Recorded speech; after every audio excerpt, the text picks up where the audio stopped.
This audio is part of Bloom's educational materials. Conversation. Good afternoon, everyone. Today, I want to explore a question that has fascinated human beings for centuries. What happens after we die? From a biological point of view, death is not usually understood as a single instant, but as a process. In clinical terms, death begins when the heart stops beating, breathing stops, and the brain can no longer support normal function. However, the body does not simply switch off all at once. For a short period, some cells still contain residual oxygen, and different systems begin to shut down in sequence. One of the first visible changes is cooling. As the body is no longer producing heat, its temperature gradually falls until it matches the environment. Another stage is rigor mortis, the stiffening of muscles caused by chemical changes after energy supplies in the muscles are used up. Later, cells begin to break down through a process called autolysis, and bacteria already present in the body continue the natural process of decomposition. So biologically, death can be described, but the experience of dying is much more difficult to explain. No one who has fully died can come back and describe it with certainty, so most of what we know comes from two sources: clinical observation and reports from people who came very close to death but survived.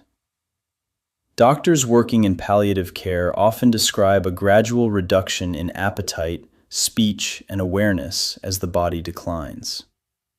Patients may slowly fade away from their surroundings, while family members are encouraged to stay close and keep talking to them. At the same time, hearing may remain active longer than other senses, which is why many specialists believe that familiar voices can help people hold on to a sense of connection during their final moments. There is also ongoing scientific interest in near-death experiences. Some survivors of cardiac arrest describe an intense sense of calm, vivid memories, or a feeling that the experience was unusually real. Neuroscientists have tried to understand this by studying what happens in the brain at the end of life. In at least one well-known case, researchers recorded organized brain activity, including gamma oscillations, around the time of death. These brain waves are also linked to attention, memory, and conscious processing. What makes near-death experiences especially fascinating is the emotional dimension. Many people report that fear gradually fades away and is replaced by a profound sense of peace. Others describe feeling as if they were drifting into a state of complete calm, free from pain and anxiety. Some speak of memories appearing with extraordinary clarity, while others recall a powerful feeling of connection, acceptance, or wonder. A number of survivors say they felt as though they were looking down on their bodies or reaching towards something they could not fully understand. Whether these experiences arise from brain activity or from something else remains a matter of debate, but the emotions described are often remarkably intense and deeply meaningful to those who go through them. Still, we must be careful. Near-death experiences are interpreted in many different ways.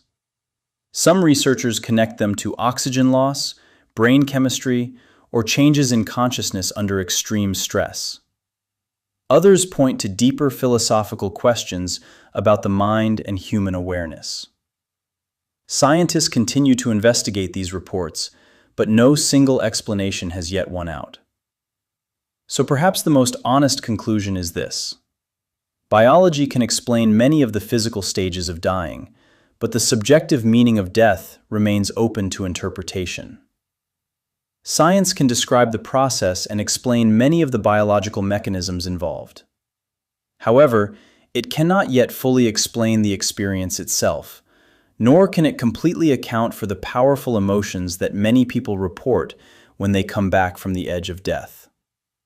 So, as you listen and take notes, think about this question: